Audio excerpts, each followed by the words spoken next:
کیمیائے سعادت پارٹ 206۔ پانچویں شرط یہ ہے کہ عورت کا ایسا حال ہو کہ نکاح کرنا اس سے حلال ہو۔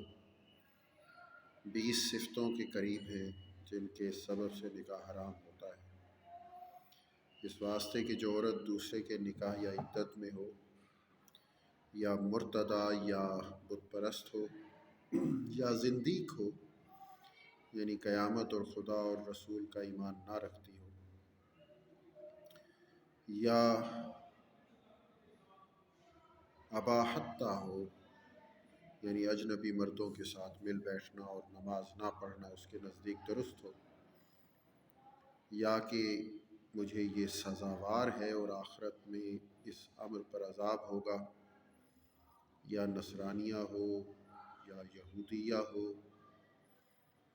ایسے کہ نسل سے جس نے جناب ختم الانبیاء علیہ السلام کی رسالت کے بعد نصرانیت یا یہودیت اختیار کی ہو، یا لونڈی ہو اور مرد آزاد عورت کے مہر دینے کی قدرت رکھتا ہو، یا زنا کا خوف نہ رکھتی ہو، یا مرد اس کا مالک ہو، حوقل کا مالک ہو، مرد اس کا مالک ہو، کل کا مالک ہو، خواہ باز کا یا قرابت میں مرد کی محرم ہو، یا دودھ پینے کے سبب اس پر حرام کی گئی، یا قرابت کے سبب سے حرام ہو گئی ہو، مثلاً اس کی بیٹی یا ماں یا دادی سے پہلے نکاح کر کے یہی مرد صحبت کر چکا ہے، یا مرد اس کے بیٹے یا باپ کے نکاح میں یہی عورت آ چکی ہے، یا اس مرد کی 4 بیویاں موجود ہیں، یہ 5ویں ہوتی ہے اور اس عورت کی بہن یا پھوپھی یا خالہ کو اپنے نکاح میں رکھتا ہے، اس واسطے کہ 2 بہنوں اور پھوپھی، بھتیجی اور خالہ و بھانجی کے نکاح میں جمع کرنا درست نہیں۔ وہ عورتیں جن میں ایسی قرابت ہو، اگر ایک مرد کو اور ایک کو عورت فرض کرے تو ان دونوں میں مرد اور عورت مفروضہ میں نکاح نہ درست ہے۔ ان دونوں عورتوں کا نکاح جمع کرنا درست نہیں، یا یہ عورت اس مرد کے نکاح میں تھی، اس نے 3 طلاقیں دیں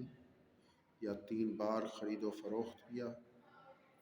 ایسی عورت جب تک دوسرا خاوند نہ کرے گی پہلے مرد پر حلال نہ ہوگی، یا ان دونوں میں لعان واقع ہو، یا مرد عورت کا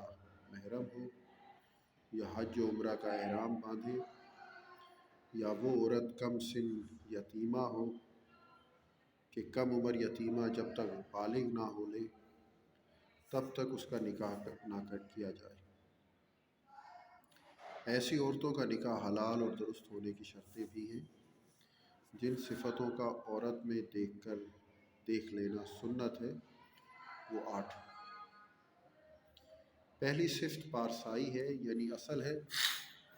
اس واسطے کہ اگر عورت پارسا نہ ہو اور شوہر کے مال میں خیانت کرے تو شوہر متفکر رہے گا، اگر اپنی عصمت میں خیانت کرے گی تو مرد خاموش رہے گا، تو حمیت اور دین کا نقصان ہے، لوگوں میں رسوا اور بدنام ہوگا، اگر خاموش نہ رہے گا تو زندگی تلخ ہو جائے گی، اور اگر طلاق دے گا تو شاید اس کے دل سے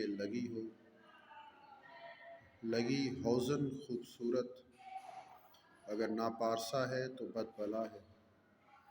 جب ایسی ہو تو اسے طلاق دینا بہتر ہے، مگر یہ کہ دل سے لگی ہو۔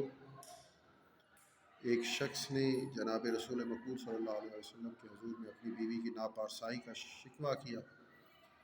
آپ نے فرمایا تو اسے طلاق دے دے۔ اس نے عرض کی یا حضرت میں اس سے محبت رکھتا ہوں، اور فرمایا تو اسے طلاق نہ دینا، اگر طلاق دے گا اس کے بعد آفت میں پڑے گا۔ حدیث شریف میں آیا ہے جو کوئی جمال یا مال کے واسطے کسی عورت کے ساتھ نکاح کرے گا وہ دونوں سے محروم رہے گا، اور جب دین کے لیے نکاح کرے گا تو دونوں مقصد پر آئیں گے۔ دوسری صفت حسن خلق ہے، بس مزاج عورت ناشکر گزار اور زبان دراز ہوتی ہے اور بیجا حکومتیں کرتی ہے، ایسی عورت کے ساتھ زندگی تلخ ہو جاتی ہے اور دین میں خلل پڑتا ہے۔